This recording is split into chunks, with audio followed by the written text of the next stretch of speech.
Today we're going to talk about miso. Miso is a fermented soy product many of you have seen before in sushi restaurants. It's that soup that you get.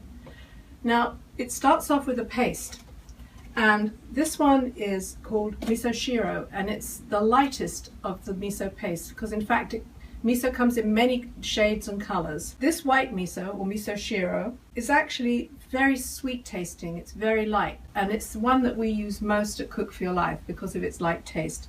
There's also another type of miso which is called aka miso, and that is red, and actually it's the same composition as white, but it's been aged for much longer, up to a year in fact, whereas this, it doesn't ferment for very long. And there's also another one that I like, which is called mugi miso, and that's made with barley, and it's very deep and intense tasting, and a lot of macrobiotic food uses it. The other good thing about miso is that it's a probiotic food. It's great for your digestion, great for the flora in your gut. But if you are going through chemotherapy or have a stem cell transplant, you do need to take care, because a lot of doctors do not like their patients to have probiotic foods because they introduce live organisms that your body may not be able to control. When we make the miso soup, which we're going to be making in a minute, I'll show you how you can get around that. Okay, we're going to make miso soup. Now, miso soup is usually made with a broth called dashi, which is made with a Japanese seaweed called kombu, which you can actually find in some macrobiotic stores and Asian markets. But it can be difficult to find, and actually I found that the most important thing for the flavor is the miso itself. Today we're going to be using vegetable broth.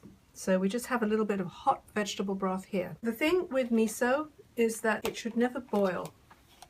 Because it has live organisms in it, if you boil it, you will kill them, and that benefit you won't get. However, if your doctor's told you not to eat probiotic foods, boiling it is exactly what you should do. You just need to cook the miso in your soup for like 3 minutes, and it'll be completely safe to eat. The organisms will be killed.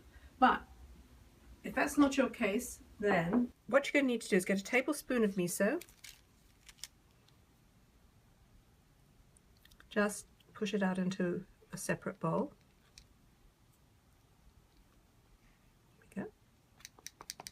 And then you beat it into a paste. So you get like a smooth, creamy paste. And you literally just add this to your soup. Now sometimes in Japan they'll just put a big smear of miso on the side of the bowl, but I think that this is easier. And you see? There you have your miso soup. What we're going to do is just finish it up. I'm just going to really thinly slice some scallion.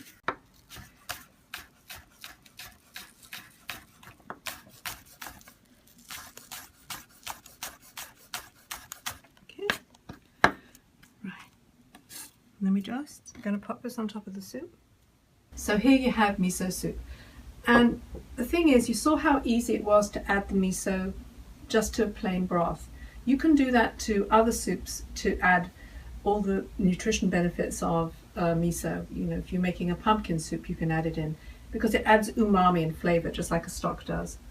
Also with this soup, you can, in the broth, you can cook for several minutes, thinly sliced carrots, some bok choy, whatever you really want, and then add the miso to it. So that's it. So I think I'm going to have to taste it.